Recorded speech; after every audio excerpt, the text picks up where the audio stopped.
Hey everyone, welcome to Colorbar. I'm Kim Updike, Chief Operating Officer with DyneTech, here with my ride or die, Betsy Davis, Chief Marketing Officer with Sandy Alexander. Hello, hello. Hello, my friend. How are you? I'm good. How are you? I'm amazing. You've been busy. I've been a busy girl. You have been on the road and evidently on the podcast circuit. I've been on the podcast circuit. It's been a ton of fun. So love that. So love the fact that we've expanded your role, not only as hostess with the mostest, Yes, but to guest. So tell us a little bit about who you've been talking to, what's going on out there, and all the other good stuff. So I've been on the other side of the mic, as I would put it. So it's been fun. As soon as we kind of kicked off Colorbar, and I'm kind of out and about talking with people in the industry and attending events, people are recognizing us, scary as that might be. That's a little scary. Like I sincerely had a guy come up to me the other day and goes, "Bets, I listened to Colorbar on the flight in today." So people are listening to us in air. So okay, we should be proud of that. But so as we've been doing this, I've had people from the industry reach out and ask me to be on the other side of the mic to continue some of the conversations that we've been having here on Colorbar. So one is with Deborah Corn. So if you're from the print industry, there's no way that you don't know Deborah and the Printerverse that she joins us from. Is that like a galaxy far, far away? It is a galaxy far, far away. All right. And sometimes Deborah is on a galaxy far, far away, which is why we love her. She is a character and so much fun, but she is always at our print events. She's at D-Scoop. She's at Print United. She's at all of these amazing events, capturing everything from the media side and interviewing a lot of us. And so she interviewed me just recently and had the opportunity to talk about Sandy Alexander and all of the good things that we're doing from a tech perspective and the industries that we're working with, and talking about some of the case studies and the technology we use to execute all of this hyper-personalization that we've talked a lot about on Colorbar.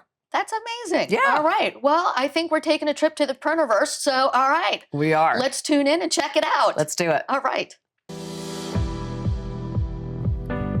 It takes the right skills and the right innovation to design and manage meaningful print marketing solutions. Welcome to Podcast from the Printerverse, where we explore all facets of print and marketing that create stellar communications and sales opportunities for business success. I'm your host, Deborah Corn, the intergalactic ambassador to the Printerverse. Thanks for tuning in. Listen long and prosper. Hey everybody, welcome to Podcast from the Printerverse. This is Deborah Corn, your intergalactic ambassador. And today I'm joined by Betsy Davis, the Chief Marketing Officer and EVP of National Sales at Sandy Alexander. Betsy, how could you not sing that name? Betsy's career spans more than 25 years in the print industry with leadership roles at Consolidated Graphics and Quantum before joining Sandy Alexander. She is widely recognized for her ability to connect print, technology, data, and brand strategy, helping clients communicate the right message at the right time. Beyond her role at Sandy Alexander, Betsy was a member of the HP Indigo and Canon Advisory Councils and contributes to the industry as a board member for D-Scoop. Betsy, welcome to the podcast. Thank you so much. I'm excited to be here again. Thank you. You are most welcome. It is always a pleasure to see you and speak with you. Last time I interviewed you, you only had one title, and now you have two. People love to do that to me. It's like, well, just do one more thing. Just one more thing, which I love. I will never get away from sales, but I'm loving the marketing role that I've had for a couple of years. It's been a journey and a lot of fun. Sandy Alexander has a reputation in the marketplace, especially in the advertising agency space, as a trophy printer. We want to work with your company. Now, that sort of clout in the creative space especially does not happen overnight, and it has to be maintained in relevant ways. One wrong job for the wrong agency, and that could be the end of it in a lot of ways. So how does your role define and communicate Sandy's value proposition internally and externally, and what would you say that it is? That's a good question. Internally, I would say I end up kind of almost being just a cheerleader and a brand ambassador within our organization, almost on behalf of our clients, to be honest. So to be the voice of the client into our organizations across the country is a really important part of my role for our teams to really understand what are our clients needing in their spaces to make sure that they're effective and successful communicating with their consumers. So that's everything from defining our tech roadmaps to developing wonderful client success teams that are supporting the different industries that we're working with. And what does that need to look like to what are our companies branded like whenever our clients come to visit? And we want that to be a welcoming and a very Sandy Alexander-esque experience when people enter our doors. So that's a few things that I do in the role that I'm in. I would say communicating it out to our customers, man, we get to do it in such a variety of ways and it's so much fun. We have really had to focus this past year on getting in front of our customers, which thankfully they're welcoming again, of having more in-person breaking bread, having lunch and learns, those types of things. And so we've been doing a lot of quarterly business reviews with new customers, long-term customers. And it's just a really good opportunity to just level set of what we're doing from an innovation perspective, where we're investing in equipment, what we're doing to make sure that we're leveled up with them and what they're trying to accomplish in the market. And also a great opportunity for us to hear from them about what we need to be thinking about as an organization and striving to innovate and do better for them. And then there's my day-to-day role of me being in sales and me, again, being the voice of Sandy and really communicating that, yes, we have that long legacy of being this luxury boutique white glove organization that it's all about the customer experience. We say it all the time. It's all about the people. It's all about the customer experience. It's all about us representing their brands. But there's also that component of now we've got to talk tech, which we're going to talk about today. We have to be able to talk data. It goes way beyond color. At this point, I say sometimes I talk data more than I do ink on paper anymore. Yeah. And so, yeah, it's multifaceted, but there's lots of hats to play, but I'm hopefully representing the brand well. In that many hats that you wear, and there's also the fact that your customers come in so many different verticals, and you have to have maybe even a tech stack for each of them or a roadmap. How do the sales teams handle that? Do they cross over or are they in verticals? And where do they, the messaging is so important now, especially as you may be introducing the opportunity to use technology to people who don't understand how it could really help their campaigns and things of that nature. Another great question. So from a rep perspective, I'll take that question first. They all kind of lean towards something. They lean toward an industry that they love or that they launched their career working with retailers. And so they've built their careers on that and have kind of stayed in that lane, or it's healthcare, or it's pharmaceutical, or it's travel and leisure. There's an automotive, to your point, there's a multitude of industries that we are blessed to work with. And the reps kind of find their space. I will say that some of our reps also find their space in the different capabilities that we offer, meaning they've always kind of leaned into our in-store brand experience executions. Others are more direct mail focused. Others are annual report, really, gritty commercial print type of work. What we're really trying to encourage as an organization is to really sell our entire enterprise because the customers that we're working with need most of it. So we're trying to be very focused on making sure that our customers understand our entire breadth of services and bringing that to the forefront. But I would say that the reps pretty much lean into a couple of industries that they really thrive at. From a technology perspective, what we've learned is that some of our platforms work really well regardless of the industry that they're serving. An online storefront, which many of us in the print industry bring to the table. Ours is Order 360. And that's that online storefront experience where field sales agents and brokers in the healthcare space or dealerships in the automotive and manufacturing worlds need to be able to access print material on demand and replenish their inventories. And so we're doing that through that platform. That one's pretty industry agnostic, I would say. But what we've also learned is that our industries come to us with a problem and we try to align technology to solve it. So our dining industry is a fantastic example of that. We have an entire platform really focused on the dining industry called DineTech. We've recently moved that roadmap forward, focusing on the franchise side of that business, servicing both the menu and the in-store, in-restaurant graphics. Another platform that we have developed because a customer came to us with a need has been leaning more towards the healthcare space. And it is our product called MailPath that is intended to work within Salesforce.com and then within Marketing Cloud. An amazing tool to trigger direct mail as easy as they're triggering email and SMS and digital communication. So everybody wanted to figure out a solution that they could take advantage of the technology they were already using for their digital communications, but sprinkle in direct mail, which is a channel that they know work. They just always had to do it in a very kind of clunky way. So we developed an application to be able to support that. It could work for retail and automotive and anybody doing triggered communications, but for whatever retail reason, healthcare seems to be the industry that's really grabbed a hold of it. And then there's VDP, there's variable data print, and using tools like XMpie and others that we have on the back end that's not customer facing. It's all kind of behind the scenes with our data and our tech teams, but it's what's really driving the power of personalization with all of our direct mail and personalized print that we do for a variety of industries. That was a mouthful. There's a lot going on. Obviously, you're Sandy Alexander. I mean, what am I? I don't even know what to say. I'm trying not to fangirl all over this podcast, but you know how I feel about Sandy Alexander. I drank the Kool-Aid many years ago.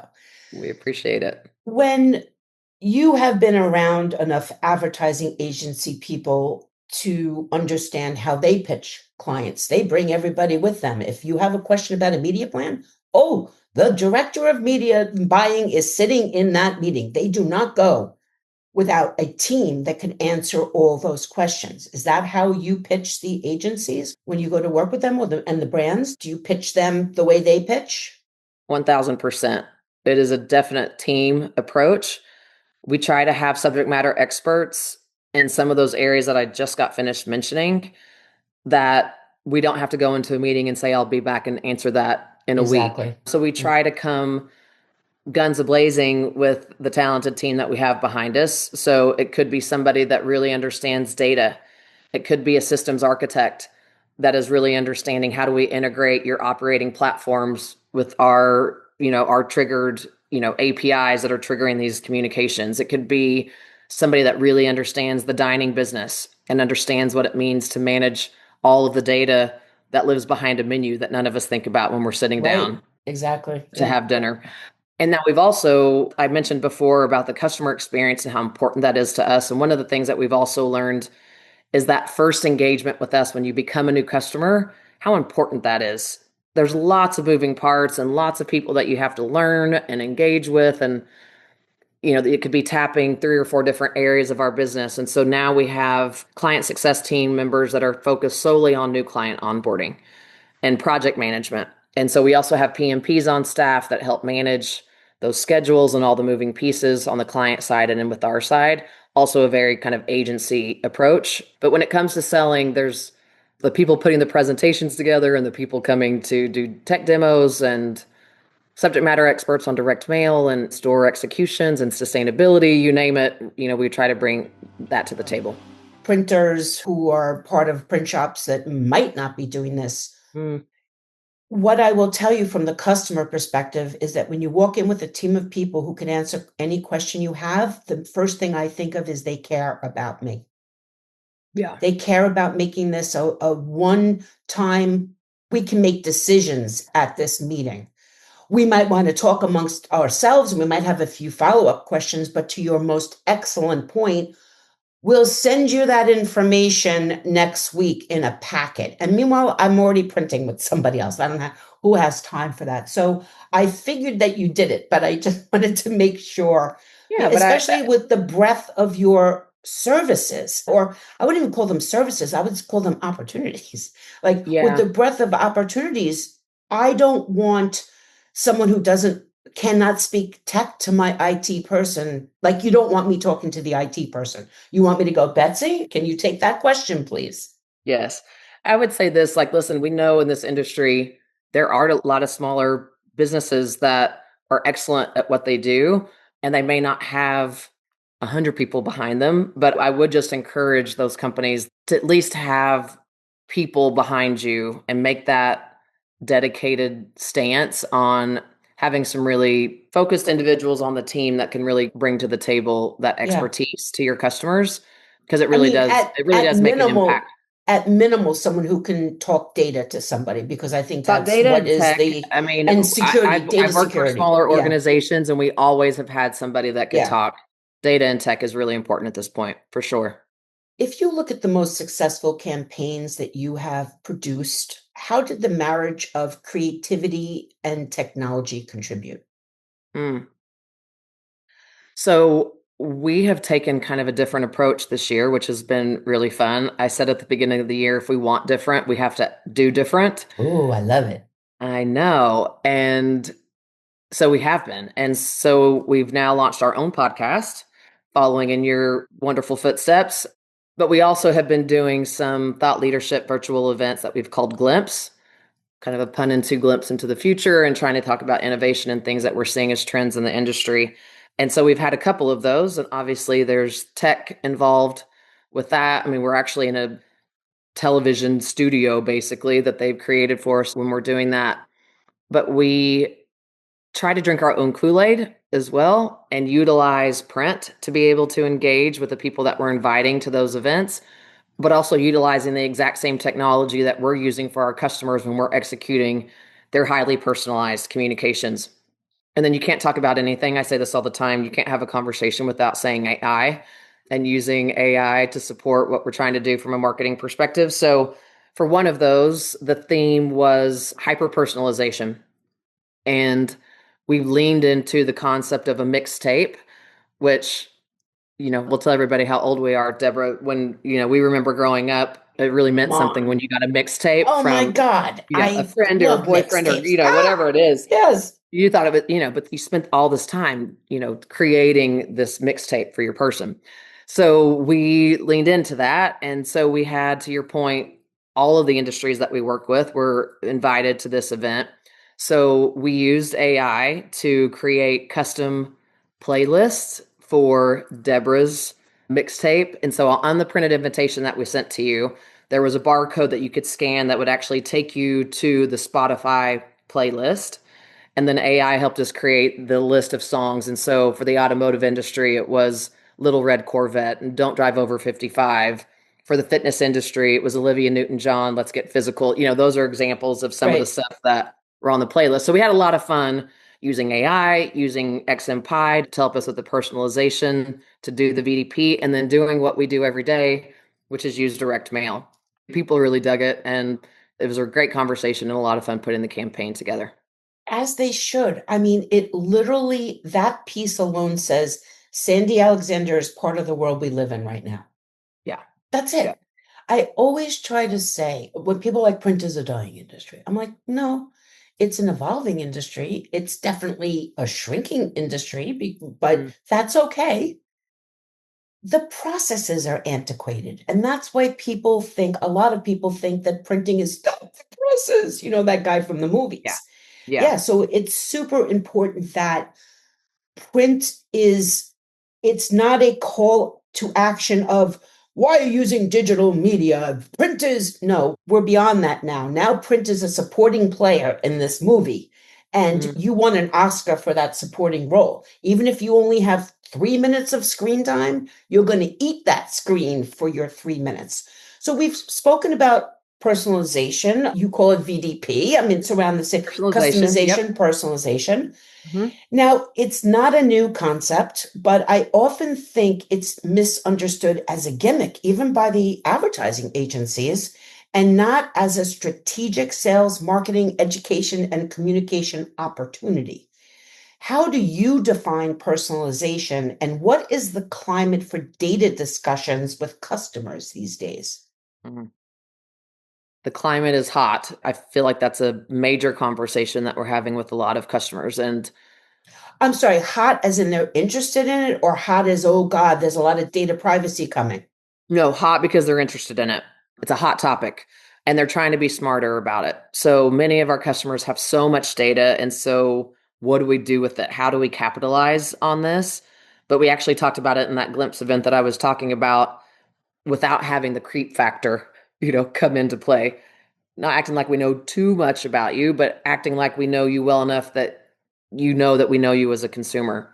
And so now we're working with data agencies as well to really help us, micro model and really dig into the data. And like I have one of our partners calls it super variables, where they're taking variables of data and combining those two to create yet another level of variability about Deborah, about Betsy, so they can even get more targeted. But if you think about it, when you get an email, it's popping up as soon as you've gone online, and as soon as you've talked about something, you're getting it. And so we want direct mail to still feel as relevant as that. And so how do we accomplish that? And that's what we're able to do through some of these technology executions. But I think the customers are overwhelmed with how to tackle it. And that's where folks like us come into play to help guide them through that process and develop that business logic and the if-then statements that drive it's going to a female, so we're using this imagery. They are a lifetime value of this amount, so we're driving this type of offer to them. We know their spending habits are, the casino industry, the resorts in Vegas do an amazing job of this. They know where we're spending. And so they know that I'm not a gambler. I'm going to the spa and I'm going to a nice restaurant and I'm going to a show. So my offers that they're sending to me are focused on that versus my brother who is at the blackjack table and at the slots and is going to the nice show, and his offers are completely different. And so that's when you want it to be relevant to the individual, to the recipient, but also be timely. And so now that's why this automation is so important, and these triggers that we're able to do based on engagements within their POS systems or their CRM systems are immediately triggering us to send relevant and personalized direct mail communications. When they're doing that, that's when people are seeing the response rates go into the double digits when they're combining it with their digital campaigns.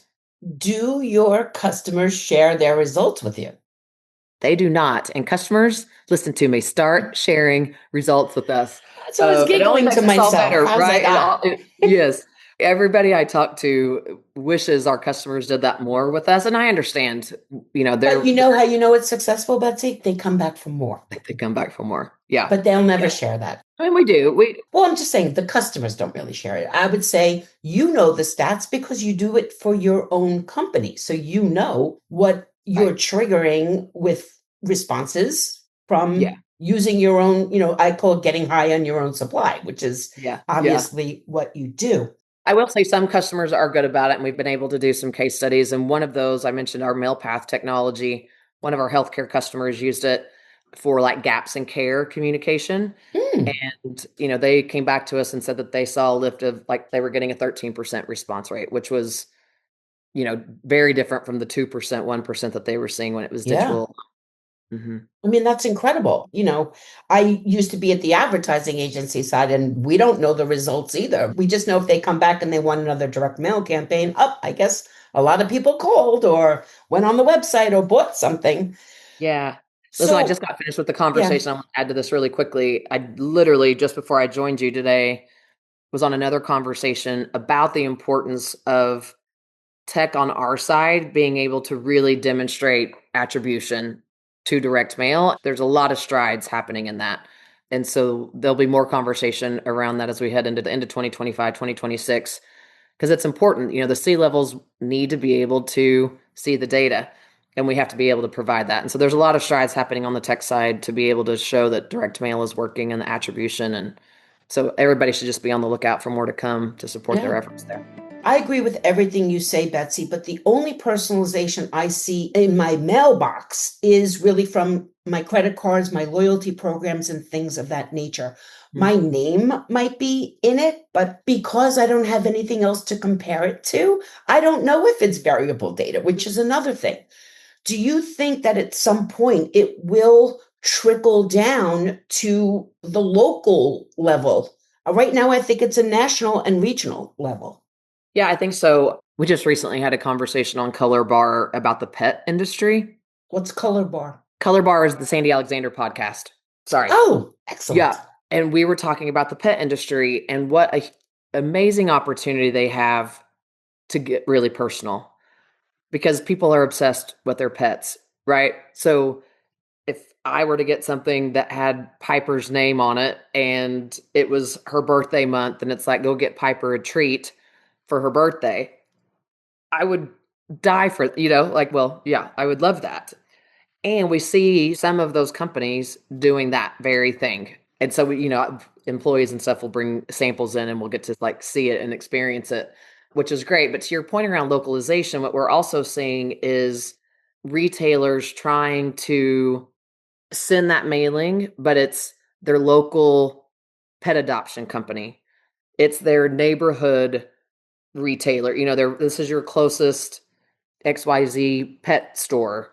This is your closest veterinary, to this. So they're seeing some of that localization happening and trying to make it feel relevant. We're even seeing it in the retail space where a partner of ours just got finished doing a project with It's Sugar. And I know I can say this because they did some case studies on one of our conversations and they've got it all over their Instagram, but It's Sugar, the candy store, they did these phenomenal in-store build outs specific to the city or the region that they were in. Oh, cool. And it was all covered in jelly beans. Like Ah, you got to go on Instagram and look at it. Set Plus Stage Creative.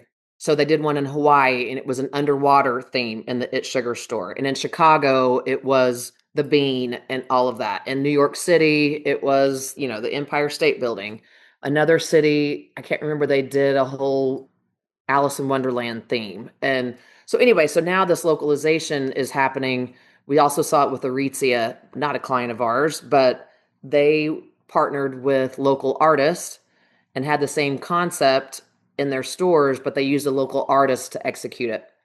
And so you can see that people are even trying to get personal, local, even in store that doesn't really have anything to do with us, but they're trying to make people feel like they're part of seen that and community. heard. Seen Yeah. and heard and part of the Validated. community and part of your lives and Yes. that they understand Yeah. your community. Yeah. I love it. It's a great point. Local, too. You could be global, you could be local. It's absolutely a fantastic point. And I'm laughing a little because I always use the example of the veterinarian when it comes to personalization. And you can go even further than that, Betsy, because I actually have two cats. Don't even ask. I got two because I didn't want to separate them. They were brothers. And yeah, okay. That to the side. My vet requires that I have photos of my pets with them. Why isn't my pet on my card? I mean, you can go crazy. Or why am I getting a note from the vet about an appointment and there's a dog on the front? There's no reason for it. Exactly You right. can just be the people who have iguanas get iguanas. The people you can get stock art. You don't even have to have a photo shoot. So I use that as the simplest example to say, and what if they could have, for example, some vets sometimes invest in pet food. They sell special kind of pet foods there. Why can't my pet be on the package? There's really I mean, you might need to get, Purina involved, but okay, so I upload a photo of my pet and I get it through the mail or whatever it might be. I agree with you. I think it's the simplest example. Now, we have spoken about technology a lot on this podcast, and you have shared how technology enables Sandy Alexander's mission in so many ways. If you imagine Sandy Alexander without the platform you've built around personalization and automation, where do you think the company would be today? And how would that absence change the value you're able to deliver to your customers? We wouldn't be sitting here talking today. Or at least I wouldn't be sitting here talking to you representing Sandy Alexander, for sure. It is a part of our daily lives. I would say that between our tech platforms and data and variability, I would guess, I'm just kind of pulling this out of the air, but I would guess that it's probably driving 60 to 70% of our business in some way, shape, or form. So, yeah, we would not be here. We also wouldn't have the wonderful clients that we have because we wouldn't be able to service them the way that they expect, And there it is. Yeah.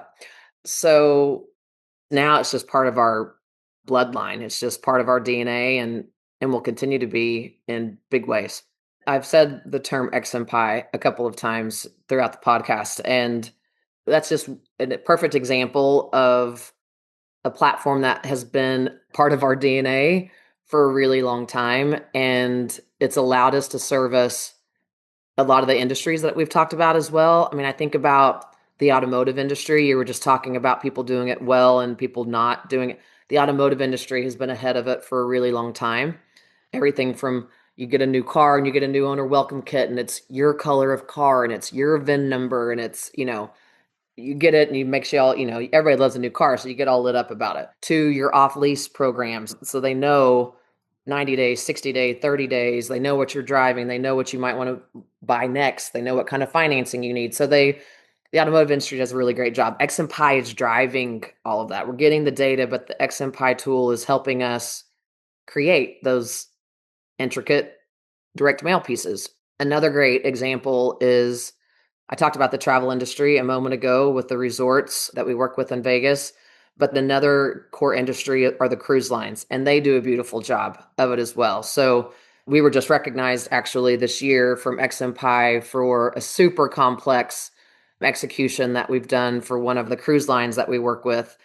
They do a vacation guide for any guests that come on their ships, and every single page, and the page count could be different based on the guest, which is also interesting.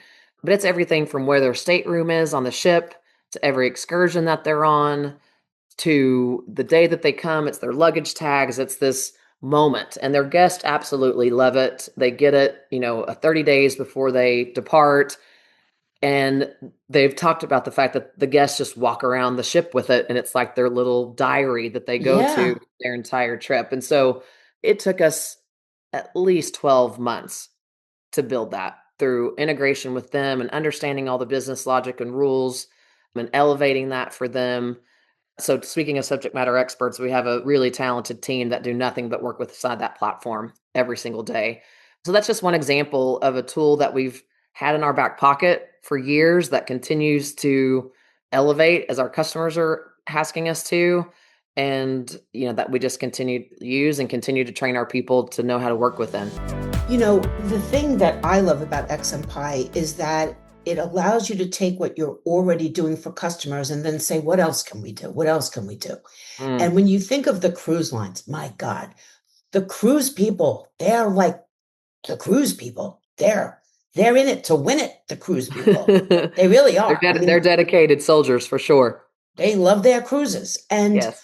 it's not like you need to talk these people into going on a cruise. They love cruises, but maybe they're not taking all the features or all the extras on it. So imagine all the photos that they take during their cruise coming in a book about all the cruises that are available next year from their favorite cruise line, showing them having so much fun on these cruises and how it could have been more relaxing that day it rained if only you had a spa pass or something like that, So what are they not doing? Where are the holes? And how can you don't need to sell them on the cruise, but there's so much else you can do based upon the data of what they've done on a cruise. Now, I've never been on a cruise. I don't know if they're like scanning you when you walk into the show but I'm sure they know what you're doing. Mm-hmm. They absolutely do. I mean, again, the travel industry, you used American Express as an example of they know everything about us. The travel industry does too. I mean, we're swiping the entire time. We're in their four walls or within the ship. So yeah, they absolutely do. And to your point, using the things that they know about us to upsell, to cross sell.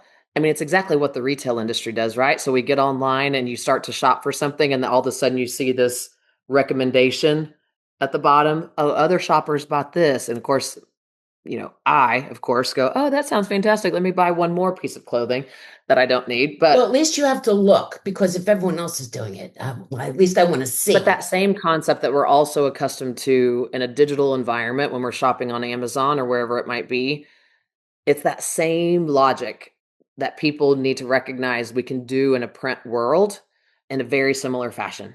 And so to be able to really, pun intended, push the envelope, think outside of the box and get really creative. One of the things that we've talked about with some of our retail clients is, they all have been doing, every person gets the same catalog. Regardless of who you are, regardless of where you shop, regardless of where you live, And to think about the opportunities of, I'm in Oklahoma sitting by the lake.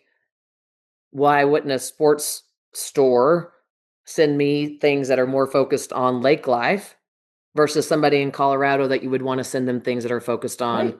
mountain life and Or even skiing? an insurance company. You live by a lake. Does she have a dock? Maybe she has a boat. Maybe she needs boat insurance. Right. I mean, there's, That's right. I agree with you 1,000% on everything you're The saying. And that's opportunities what are endless. I'm ready for people to really, you know, grab it with both hands and go for it. Yeah.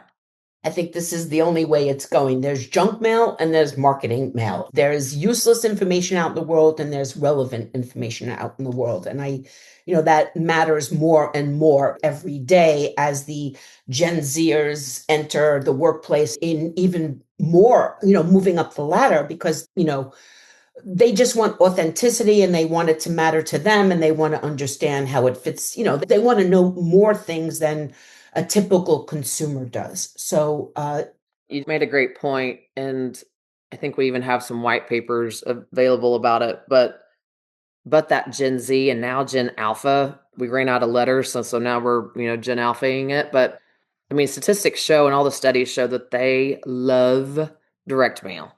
They're behind their screens all the time, and so when they finally get something that's tactile and also personalized to them, it does something for them. yeah, And they so love they just get coupons too. super excited about it. They get a coupon, they get a special offer to their favorite, to American Eagle, to Altered State, wherever Hava they're shop or shopping. whatever those things are called. And they're all, this is what's also interesting. What we're seeing from our retailers is that generation is also wanting to get back in store. They're wanting mall Yes, experiences. yes. I read that the They're other wanting day. to socialize with their friends and be in the wild, as I Yeah, say. And so, yeah, to have something physical that you bring in, and so you've got a coupon and you get to go spend. And yeah. so anyway, it's for anybody that's wondering, the new generations are responding really, really well to that tactile direct mail moment. I agree with you. And But I it also needs also, to be personalized. They're so used to it being that's the personal to thing. They them want it to have that meaning for direct mail them. needs to be the Yeah, same thing to resonate. Yep. it really needs to have meaning to them because that's how they, That's how they function in think. the world. Hmm. Okay, Betsy, last question. I like to call Okay. this one pick one, Oh, and that good. is the only rule. You got to pick Okay. one. Okay. Are salespeople better marketers or are marketers better salespeople? Do I get to pick another one? Oh, man, because I play both roles, I feel like I'm stuck in the middle here. That's why I asked you specifically. I know. This is my own little game I play, play You know with what? Here's myself. what I would say. If you're a good salesperson, you've got marketing blood in you, for sure. Especially in our industry, because we're talking to marketers all day, every day. And so if you don't have marketing in your blood, you're probably not going to do well selling print, because you have to be able to put yourself in their shoes. You have to be able to get creative. You have to be able to, I always Sell. say, have some fun with it. But Yeah. selling sometimes, like I've said this before, I think even at some of the events that you and I have attended together, that sometimes I hate admitting that I'm a salesperson because I don't even like salespeople. But the fun part is being able to bring solutions. And the fun part is getting creative with how we engage with our customers and help them. And so, yeah, I guess I answered it, that you need to be a better marketer to be a better salesperson. Yeah. I think that that is the best answer I have ever heard. And I agree with you 1,000%. You can teach a salesperson marketing, but I'm a marketing person and I am not. I'm okay if someone comes to me, but if I have to pick up a phone and call somebody, it's not happening. I'm Yeah. one of those ramble voicemail people. I end up apologizing to everybody. I'm really sorry I'm calling you. So I will get some sales tips from you. Betsy, it is always a pleasure speaking with you. Thank you so much for jumping on the podcast. Links for the things that Betsy and I have discussed will be in the show notes, including the podcast and anything else you want to share about Sandy Alexander. Until next time, everybody, print long and prosper. Thanks for listening to Podcasts from the Printiverse. Please subscribe, click some stars, and leave us a review. Connect with us through printmediacenter.com. We'd love to hear your feedback on our shows and topics that are of interest for future broadcasts. Until next time, thanks for joining us. Print long and prosper.